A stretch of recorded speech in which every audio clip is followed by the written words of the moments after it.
This is the Hofstra Radio Alumni Audio Yearbook Volume 2, and today is March 16th, 2024. Please tell us your name and the years you were at Hofstra Radio. Wow, great question. I'm gonna have to sit and think about it. Just makes me realize that I am no longer a whippersnapper.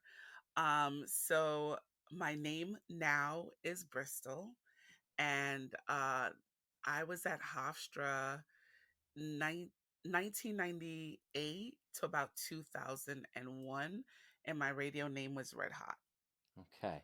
Well, thank you for coming back and joining us. And, by some standards, by my standard and others, you are still a whippersnapper. You're still one of the kids that came after me. So I don't know if that brings you any solace, but I'm sure it applies. While you were at the radio station, did you have any titles or positions? Yeah, so I actually did 2 stints at the radio station, one as a student, and then I came back as a professional in residence, where I taught news and news broadcasting.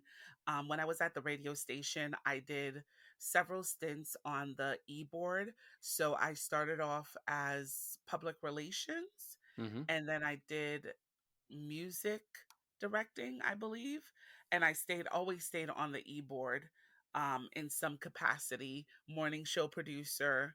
So I traveled along those lines while I was at the station, and it was such a really wonderful and great experience for me, especially during those days where we did a lot of remotes.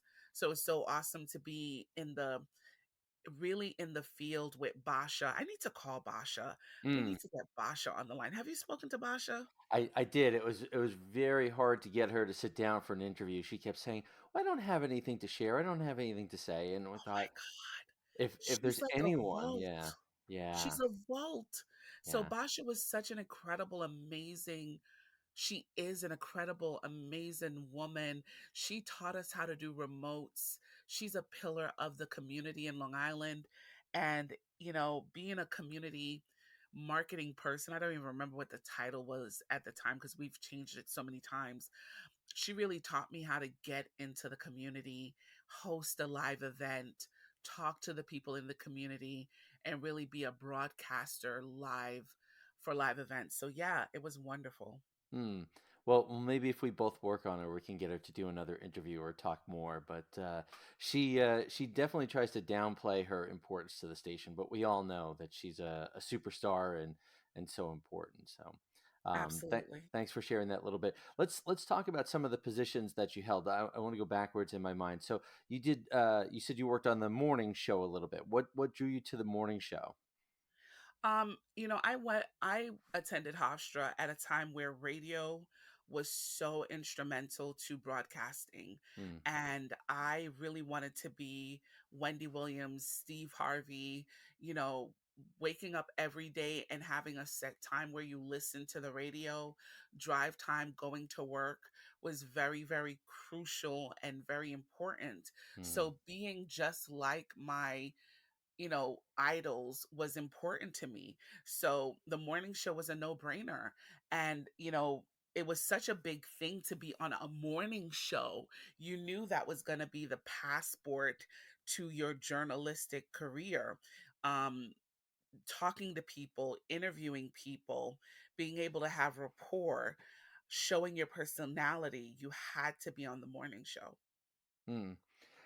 There's been an interesting discussion among some of the recent people that I've interviewed about the evolution of the morning show. And it started in the late 1980s as Good Morning Hofstra, and it was very much seen as a PR piece of the university. Most of it was highly scripted, and it was this event's going on here, and this club is doing this, and they sort of recycled it. And then towards the mid 1990s, Dave Koenig and Butch D'Ambrosio turned it into and made it more of a freewheeling, fun morning zoo sort of program. What was the format of the morning show when you joined it, and what do you remember your goals or ideas about working on the program for So when yourself? I worked Yeah. on it, it was the Hofstra Morning Wake Up Call, Yeah. and it was I worked alongside. I see faces, but I can't remember name. I just remember Basha. Mm. Everyone else, I see your face. So as you listen to this, and I'm not calling your name right now, I'm having a senior moment, and I love you. Um, So just slide over that. So it was the Hofstra Morning Wake Up Call, and we actually, Basha was instrumental in booking the guest interviews, and then we had news, we had sports. It was a classic morning show that you would rival Good Morning America. So we would do interviews, we would talk, we would banter, and that was the morning show, and we did it for 4 hours, and we were there at 4 a.m. I remember when it was the holidays and I had just gotten a car. My dad bought me a car, Mm, and I woke up. I lived on campus, but it was the holidays. I had gotten the car for Christmas, and I drove, 2 a.m. from Brooklyn to be at the morning show at 4 a.m. Like, we were dedicated. We mm, enjoyed it. It was a passion because we knew when we came out, this is what we were going to do. And which is funny enough, I never got a job in radio professionally. I worked in television. So the story goes, when I left Hofstra, I was looking for a job, and I was at the career center. mhm, Couldn't find a job. And a magazine was hiring, and it was around the corner. It was a hair magazine. It was around the corner from the school. Got the job. And I started doing celebrity interviews based off of my work at RHU. Worked with the company for a year, and then for some reason they had to go out of business, and that got me my job at Good Day New York, the morning show. wow. So once I started working at Good Day New York, it was okay because I already knew how to wake up at the crack of dawn from doing Hofstra Morning's Wake Up Call. So I was already familiar with booking guests, doing sports. I was already used to the roundup. Mm, It really solidified what I had to do at Good Day New York because I did it for 4 years at Hofstra. wow.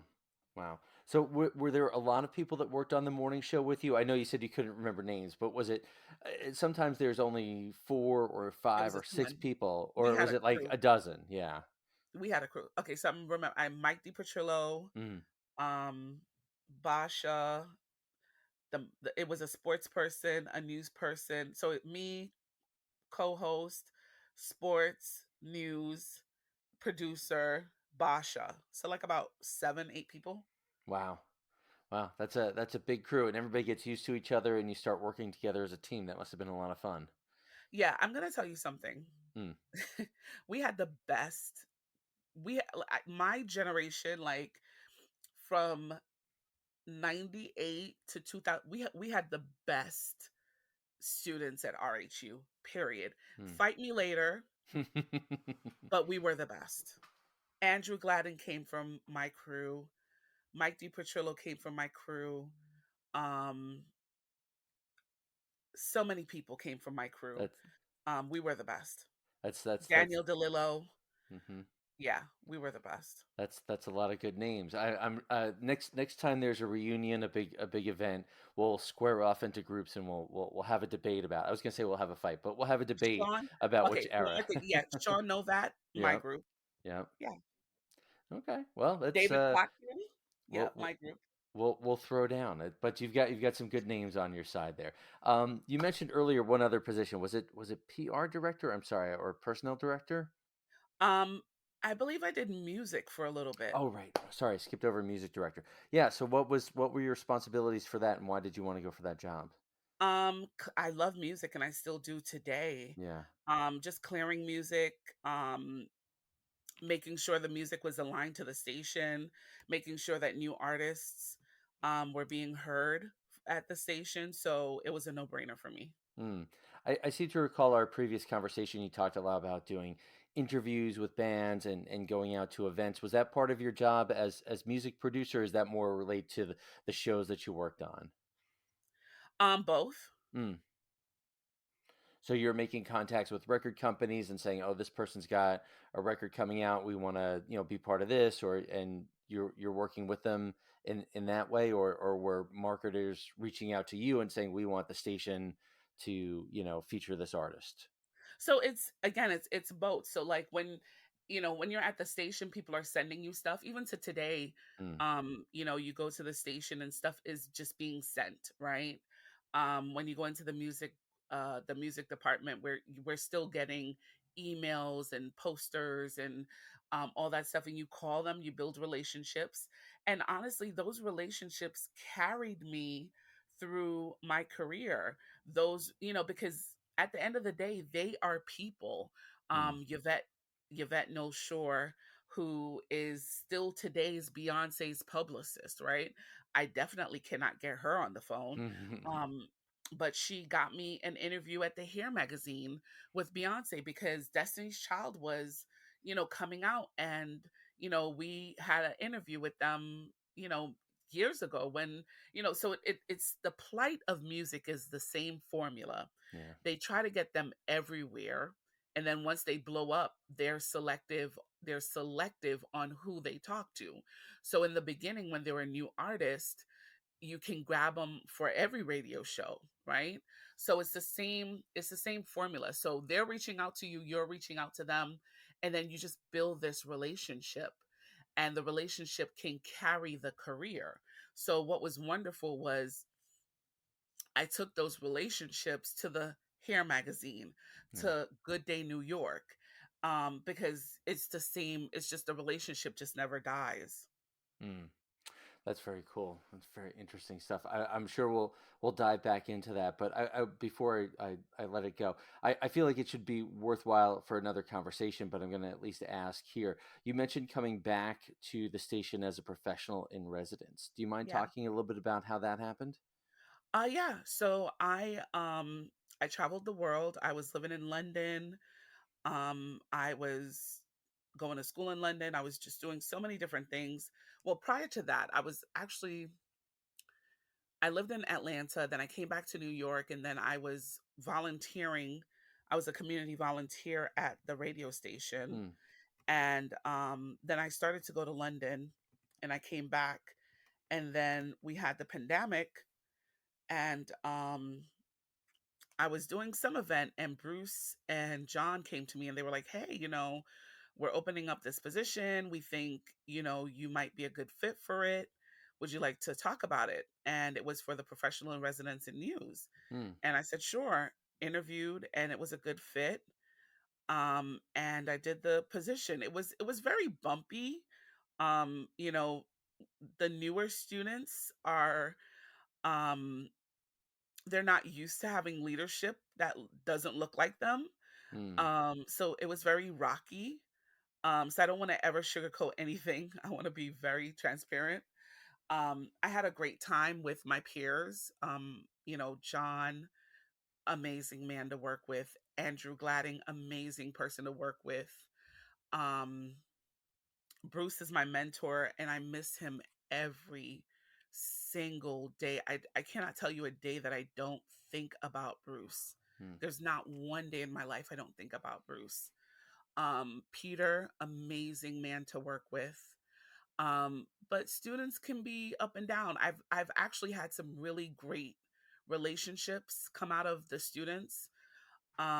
Daniel Gall, Cody, Hemlick, and just a few others. We've become really good friends after mm, this whole thing, but it was challenging. Um, there's it's very different leading students. So when you've worked as a news person your whole career, um, news is very intense. yeah. You have to be on, you have to be sharp, you have to be precise, and students don't know that yet. Right. So I'm very like, that's not right, fix it. But with students, you have to be like, okay, how do you think we should do this? So Yeah. it just takes a longer time for you to understand the culture of a student. And then also I do honestly believe not looking like them was a challenge. Mm, So it was challenging. yeah. But Did it you? was a good experience. I'm sorry to interrupt. Did you say that you started doing this during the pandemic? Yeah.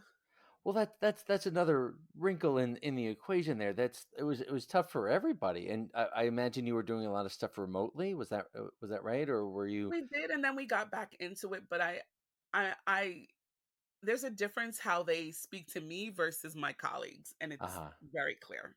Uh, that's unfortunate. It's okay. Yeah. It's okay. When you don't have leaders, when you see a leadership that doesn't resonate with you, it's hard. It's very common. And when you look at stories of women of color in um education, the story is the same. Hmm.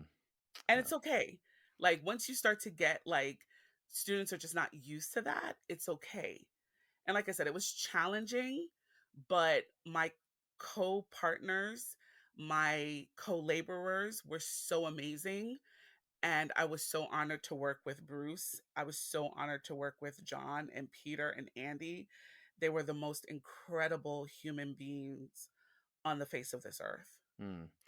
Well, if it's not stated otherwise, let me just say thank you for stepping in during a time period of great uncertainty and confusion, and I'm sure a lot of people might have considered, no, I'm not going to do that. I'm going to stick to what's comfortable. You put yourself out there for the good of the station and the good of the students, and hopefully they learned some good lessons from you, even if they didn't perhaps seem to appreciate it at the time. I'm sure what you taught them will stay with them, and it's noble and laudable that again you stepped in during a time when things were very uncertain and not great, and we all certainly appreciate everyone who helped the station out during those tough times. So thank you. You're welcome. And you know, it's so funny you should say that because one of my students that I was super, super um, stern, Hmm. he emailed me when he got his big boy job and he's like, I understand why you did what you did. Ah, I get it. So I there you go. appreciate you saying that because in the moment they don't get why with news you have to be accurate. Yeah. And I'm a stickler for accuracy because you just have to be, but they don't get it now and they'll get it later. So it was a great experience for everyone. You learn from it and you grow from it. Yeah, yeah, and it's hard when for a lot of undergrads who show up and say, "Well, I want to do the thing that I want to do." So many of these conversations are people saying, "Well, I thought I was going to come in and do this, and then I Right, learned, well, this is the reality." And that's whether it was in the 90s or in the 70s or whenever it is, people show up and then they learn there's a system and there are reasons for the way they are, whether it was Bruce or Jeff Krause or Sue Zizza, whomever. There are reasons and there's a process. And it sounds like, although it may not have been received warmly, it definitely had the right effect. right. So, all right. I want to get back to your upperclassmen days, your undergrad days. Is there a story that if Hofstra Radio comes up, is there a story that you always love to tell about your time at Hofstra Radio? God. I mean, this is such a good question. Sheesh. I'd have trouble choosing one. I have too I many know. that I always tell. I really do. I really do have a hard time choosing one. I'm going to say this to you, Okay. and I may have said it the last time, but my years at Hofstra, my years at WRHU were literally the greatest years of my life. Mm, I've had wonderful years as a human, but they really shaped my life in such a way that I it was all so good. There was not anything negative. There was nothing traumatizing. It was literally the greatest years of my life. Um so let's go to the next question and I'll try to think of something, one thing and come back, but all of it was so good. well, It well, was here, so good. here's another way to think about it, and you can divide this up as you like. I'd like to ask, if is there a song that makes you think of your time at, or an artist that defines your time at the station, or an event, or a news story, or game that you covered? Is there one of those categories that pops out? A song that was hot at the time, or an artist Mhm. that you really enjoyed? What stands out to you from your undergrad days? Okay. Um, I'm gonna have to say Juvenile, Mm, Back That Thing Up, because unfortunately, I think once I started Hofstra, that was like the hottest song. mm, And I remember when I got on campus, it was like a party, and that was like the song they were playing. So that sticks out to me because I remember like I never heard the song before. I was like this high school kid, and I got on campus and they had like this big campus party, and they played the song, and it was like the beat was like dun dun dun dun dun dun, and I was like, what is that? mm, And I remember it capturing my attention, and I would say Juvenile, Back That Thing Up. mm. Okay. Hmm. All right. Thanks for sharing that. Um, in the process of thinking about stories and events that happen at the radio station, are there things that you don't get a chance to talk about? Or there stories that sort of stick in the back of your brain that, oh, I haven't had a chance to tell this story, or I just remembered this? Is there something that you would mind sharing that you don't get to tell very often? Yeah, I think we had one of the best election night coverages. Hmm. I think it was the one where Al Gore didn't win. Hmm. 2000. Yeah, 2000. And we were going and we were going and we were going and we just had to like Bruce was like, okay, wrap it up. We'll wrap this up and pick it up in the morning. But that night was so freaking awesome. Um Dave Plotkin will tell you, Gladding will tell you, Danielle will tell you, um, Maria will tell you. It was just such a phenomenal night. Like we were so prepared. I remember the prep for that night. Just getting all of the interviews together, getting all of the Congress people, the local people, the state people. We had and Ed was around at that time. So he was still with us at that time. And I just remember the amount of prep that um we put into that whole show, and it was just so brilliant and so wonderful. um so yeah, election night for that election was an incredible night. Hmm. And for those listening who perhaps don't remember or weren't around back then, unfortunately, that was a very close election where Al Gore was the initially called the winner, and Hmm. then I think it was Fox News that first said no, we think Florida's going the other way, and declared George W. Bush, and then that led to weeks of recounting and counting and recounting and all those court movements. So your planned election coverage for that evening sort of goes out the window once this uncertainty gets introduced, and you guys had to roll with that. So that must have been quite a challenge, but also probably a lot of fun. It was so much fun. Mm. It was so much fun. And you know what I really appreciated about our group and our time together was the fact that we had no egos. We probably had egos. And I mean, again, this is my memory and my experience. And I probably was the one with the ego. So you may talk to my counterparts and be like, oh, she had the ego. But we just loved working together, and we loved broadcasting, and we loved getting stuff done, and we loved being a part of a bigger picture. We just loved radio. So whatever we needed to do to get the work done, we did it. I, I, I'm trying to formulate a question based off of that, because we talked about some of the people you worked with, and I'm Dave Plotkin.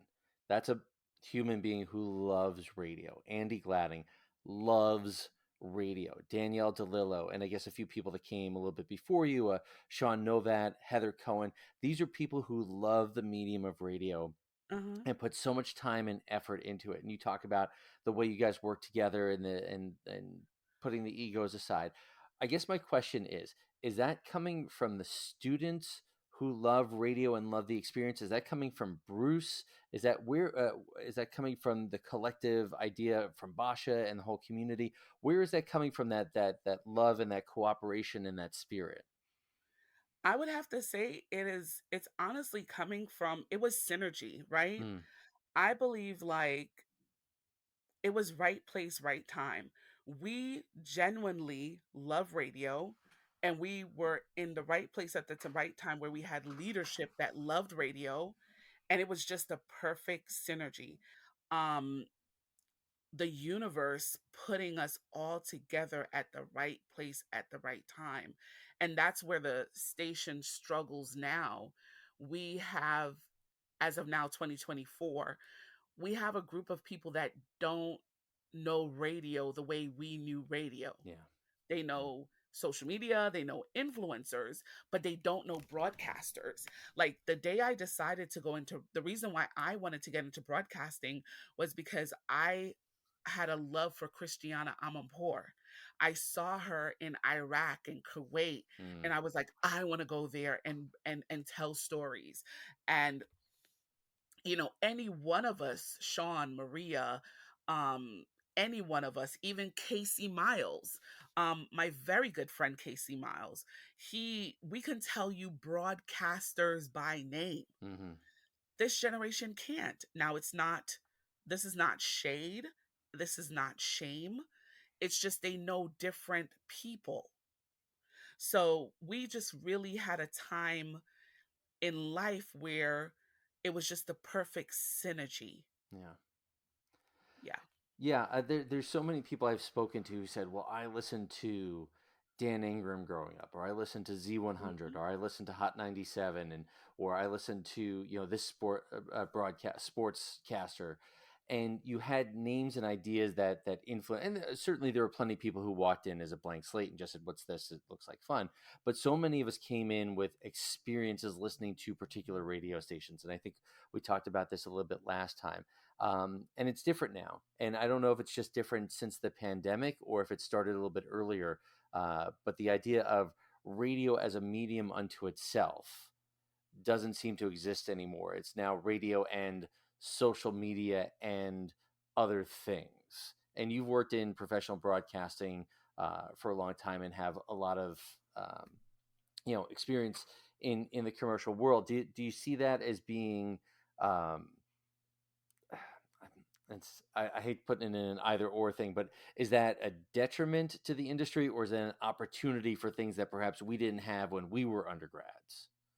Um, so we just have to look at it as a market thing. And Mm, I just want to correct myself. The young woman, I finally found her. It's Angela. Her name used to be Angela Pedros. mm, She was the like news superstar. She wanted to be the next Diane Sawyer. So she was a part of the like crew that we had: Casey Miles, myself, Angela, Sean Novett, and a few others.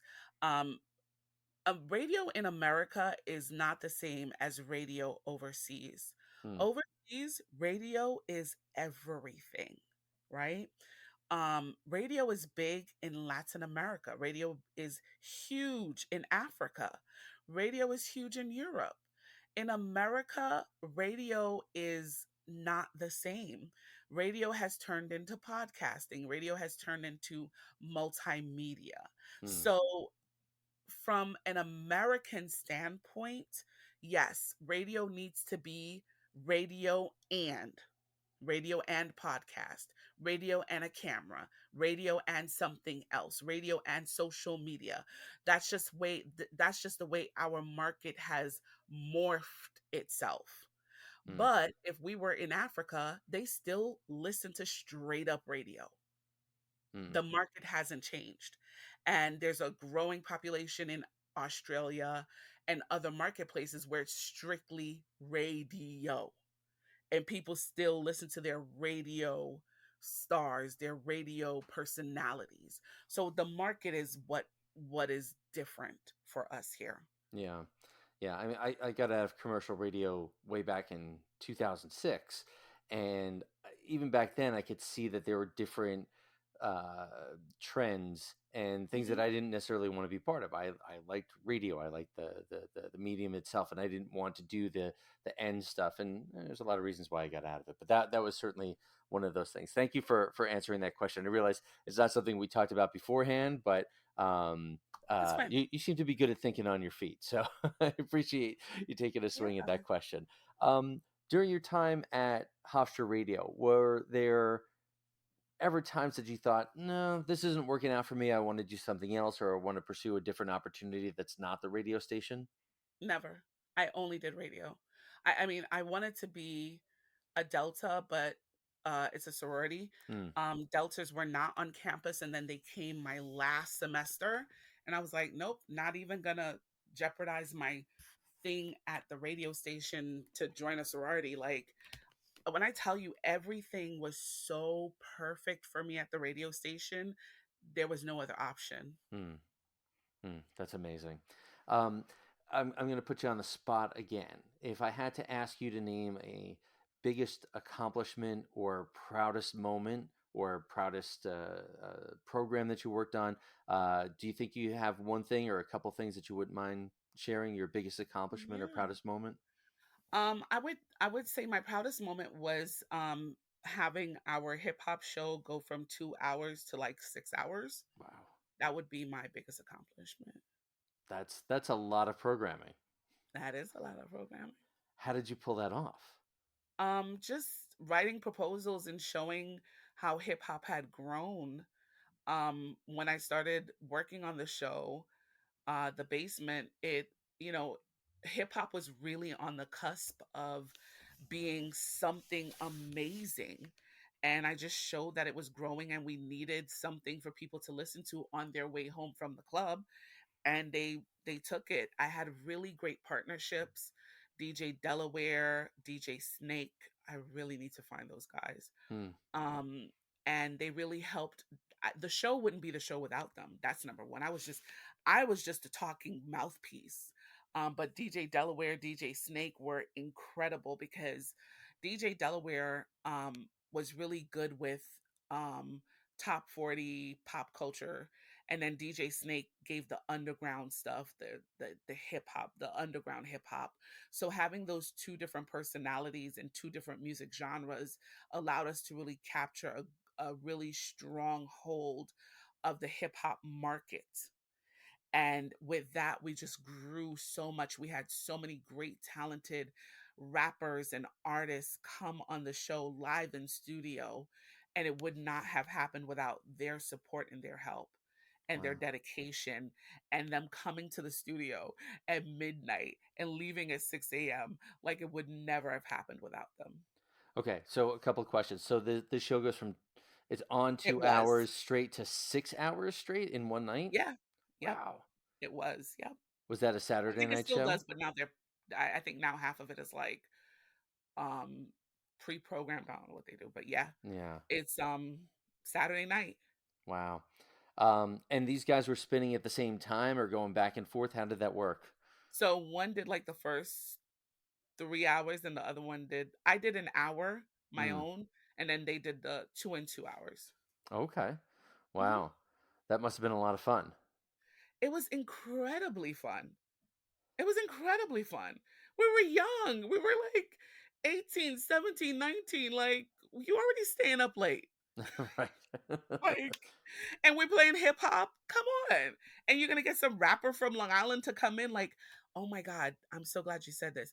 I actually became friends with a local rapper. I think his name was like Nat Buns or something. Hmm. And he invited me to his wedding. I went to this guy's wedding. Like, you build such great relationships with people because certain people, certain artists, they think like getting on the radio is like, it's such a big deal for them Mm-hmm.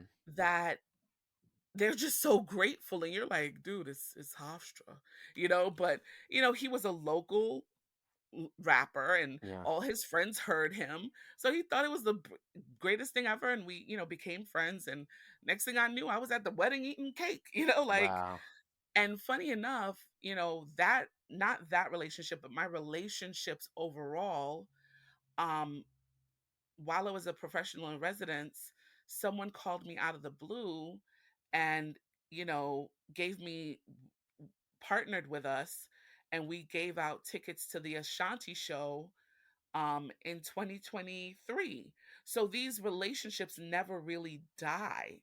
right? These relationships are, because people usually stay in there. Once you hit 22, 23, you're usually kind of sort of in that genre. Mm, So yeah, these relationships don't really die out. Um, the opportunities are still around. mm. That's Hmm. amazing. That's Yeah. uh, that's very cool stuff. And if you think about the history of hip hop radio and rap and R&B, a lot of it comes back to college radio and specifically college radio on Long Island. If you think about Public Enemy and Chuck D, and those guys Yeah. hung out with the producers at Adelphi's radio station, and those guys became the producers who really exploded hip hop in the late 1980s. And at Hofstra Radio, Jeff Foss and the post punk progressive pop party, what he did for years, and he would have those guys from Public Enemy and De La Soul and other groups come down What? and hang out on a Saturday night. Oh, yeah. Yeah. We would, back in the early 90s, we'd go out on a Saturday night and we'd be like, well, what do you want to do now? Well, let's go to the radio station and see Whoa. what Jeff's got going on. And sometimes it was just some guys that never became big stars, and then sometimes you'd walk in and be like, oh man, what's going on here? It was always a good time, and there were plenty of other college radio stations that were involved in that. So yeah, that's really neat that you were able to expand that presence, and it sounds like you had a pretty good time. I didn't know De La Soul came to Hofstra. There were I'd have to really think about it and go down the list, but there were a lot of people who just would come down and they weren't necessarily even on the air. They would just come down and hang out with Jeff Yeah, because and Jeff just had chill an out. he just had an in on what was coming out, or someone would come down and say, hey, we're gonna put this out in a couple of weeks. Would you spin this and see what it sounds like? What? Yeah, all kinds of people showed up for Jeff, and literally week to week, you just did not know what was going to happen. Sometimes it was just him and one other guy, and sometimes you'd walk in, be literally a dozen or so people in master control, just having a great time and spinning records, and uh, yeah, it was very cool times. So it's nice to see that tradition Wow. continuing on. Um, you've shared a lot of great stories so far. Are there funny stories? Are there things that still make you laugh about your time as an undergrad at Hofstra Radio? I think one thing that still makes me laugh is that I think when I was um when I was doing marketing, we had election night and I wrote champagne instead of campaign. And I printed up all these flyers that said champagne. And Bruce caught them, and we had mailboxes at the time, and we had to like take all the. I'm a terrible speller. Thank God for spell check or Yeah. whatever. And we had to go in and take all the flyers out that said champagne. Join us for champagne coverage.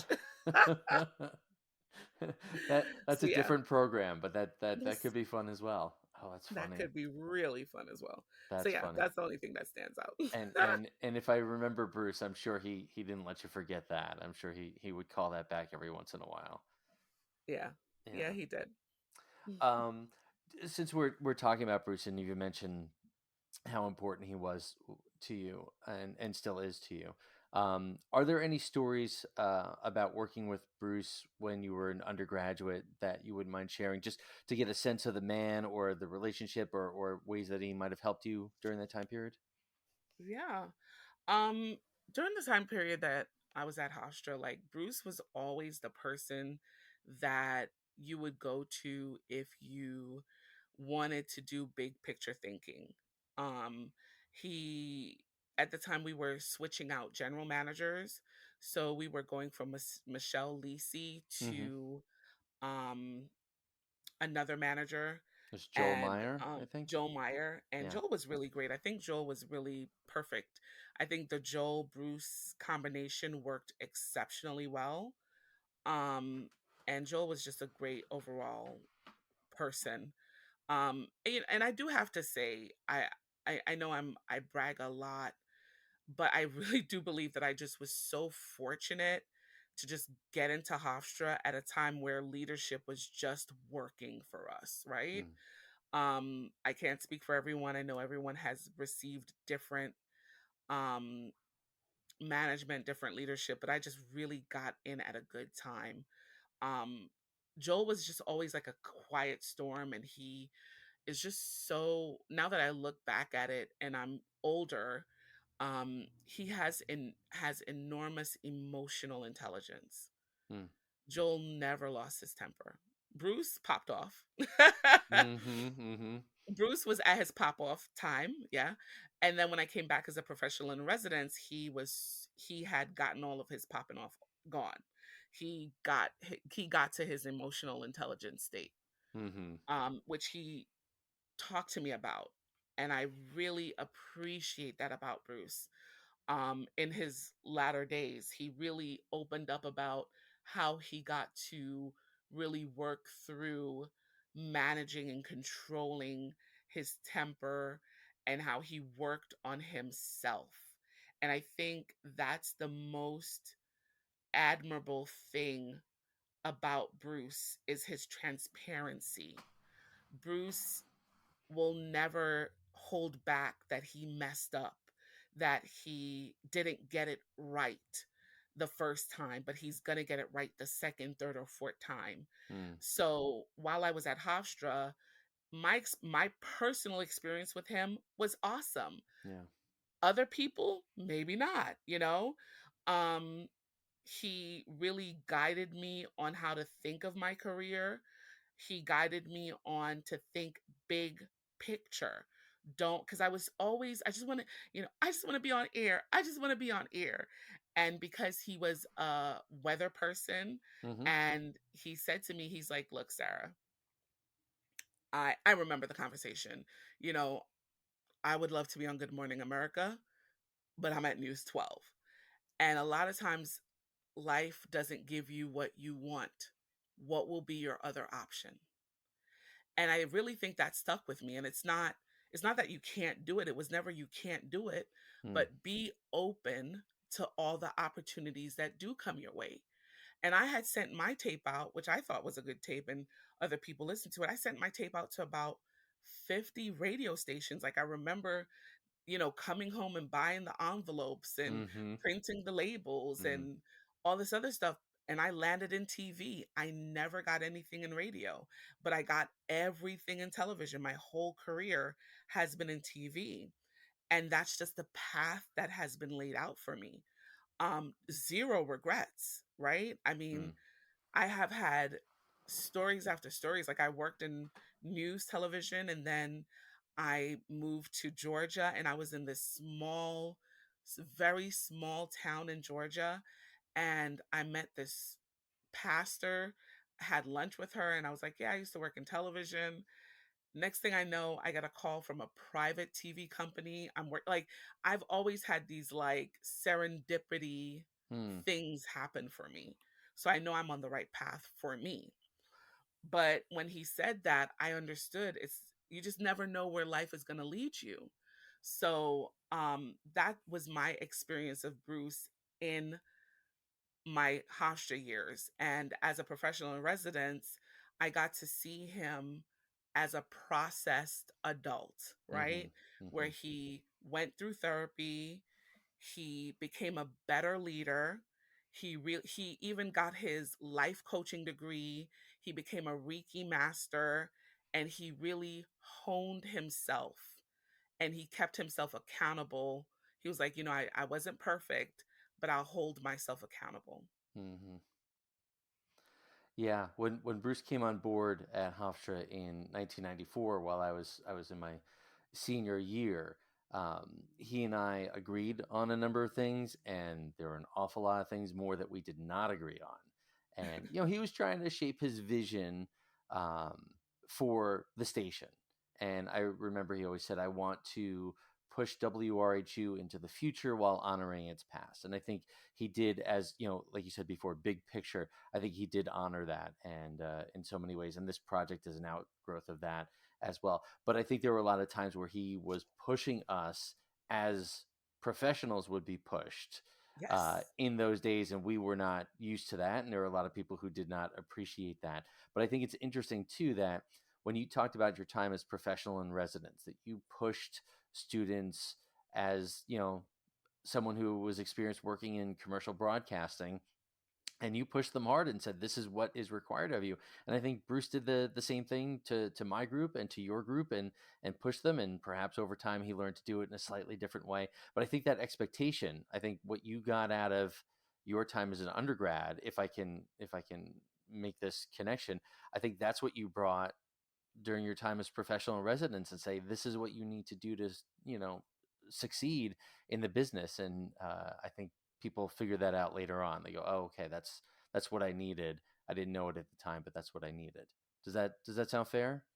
That you Yeah, and I Yeah. think that's the thing about working with students, and he would always say that to me. It's like there's no real manual for working Mm-hmm. with students, and everyone who works with students goes through that. Like you go in like they are coworkers, right? And there's no manual to be like, that's not what you do, you know? Right. Right. So, there's you, over time, you kind of learn like, okay, okay, it's okay. It's okay that they messed up, or it's okay that they didn't do it right.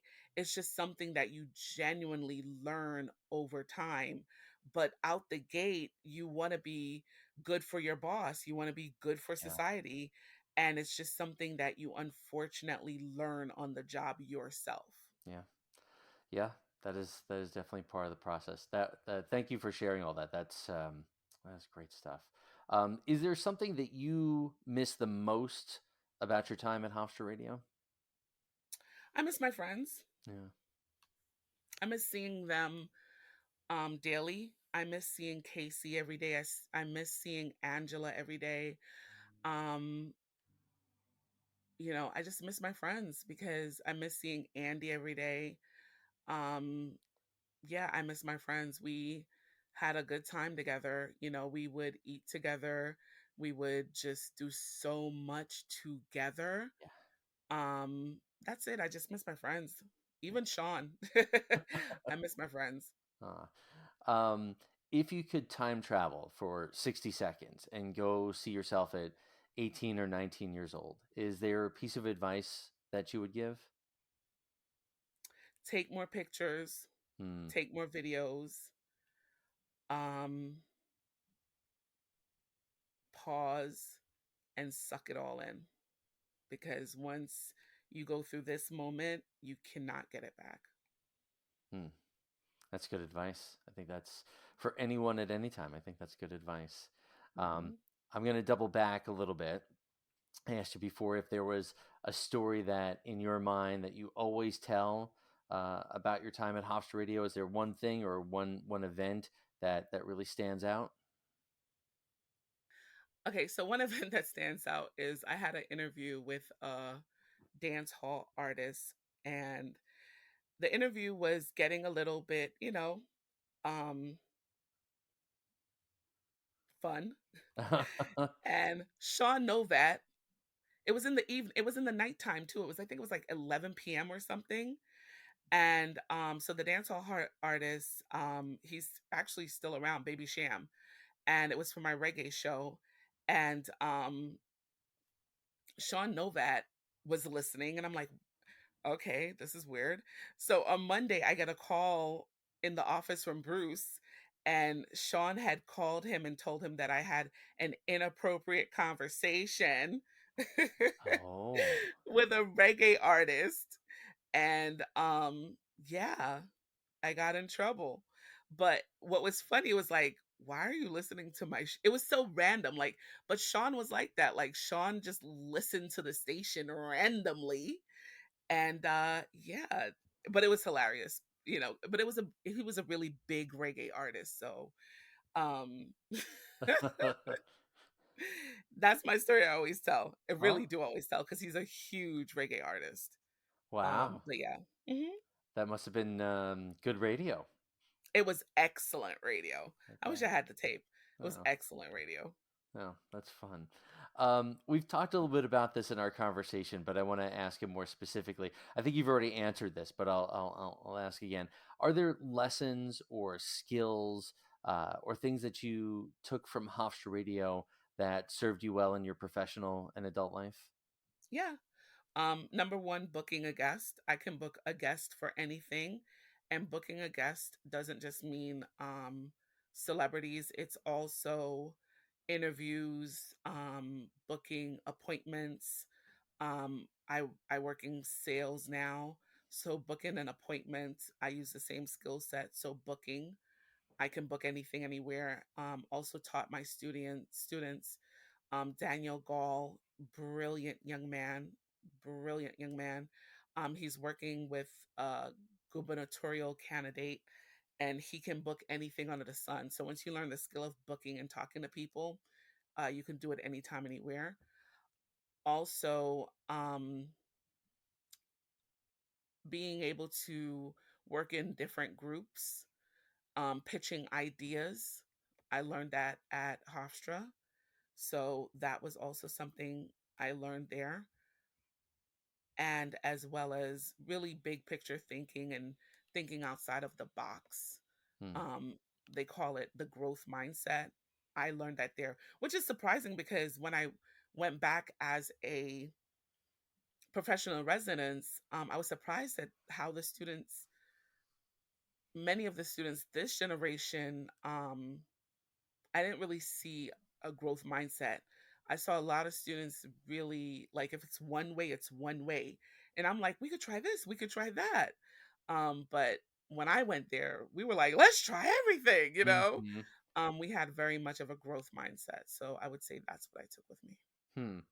I wonder if that's a generational thing, or if it's got something to do with technology, or the quote unquote algorithm telling us, giving us one vision or something like that. It's such an interesting thing because you've mentioned this a few times, and it's not a secret. It's not something unknown. Obviously, the business and things change over time, but so many people I've spoken to for this project are like, yeah, someone walked in and said, what if we do this, and then we all did it, or let's try it this way, and that Hmm. spirit of experimentation. And I wonder, and I don't expect you to have an answer for this, but if you do, great. Like, what's changed or what's different? I have no idea. Yeah. I mean, because like I said, they not all of them, Sure. but a majority of them don't have that open mind growth mindset. Not all, but a majority. Hmm. And it's very foreign to me. So yeah, not sure. Couldn't tell Yeah. you. Yeah. I guess on one level, if you know what you want and how you want to do it, and you have the guts to see that through, that's, great. Wonderful to have that. I don't think I had that vision or that drive at that age. So if kids are coming equipped with that now, that's great. But I guess also on the negative side, there are so many possibilities if you're open to them. And like you said before, being open and saying yes and trying new things can lead to wonderful opportunities you wouldn't have expected. I know that's certainly been the case in my career, but interesting. I suppose if we had the answers, we'd be having a different conversation. We'd be having a different podcast, uh, Tell telling me people about what it it. was. But well, thank you for sharing all these stories. This has been absolutely wonderful. And like I said earlier, I'd love to have another bigger conversation about your time as professional in residence. I'm sure you have a lot of interesting things to share there. But this has been wonderful. Thank you for coming back and talking with me. Well, thank you for having me, and thank you for doing this work. I know it's not easy work, but thank you for doing this. Thank you for documenting the greatest place I've ever been a part of. And it's just beautiful that you are doing something and dedicating your time to it. So thank you.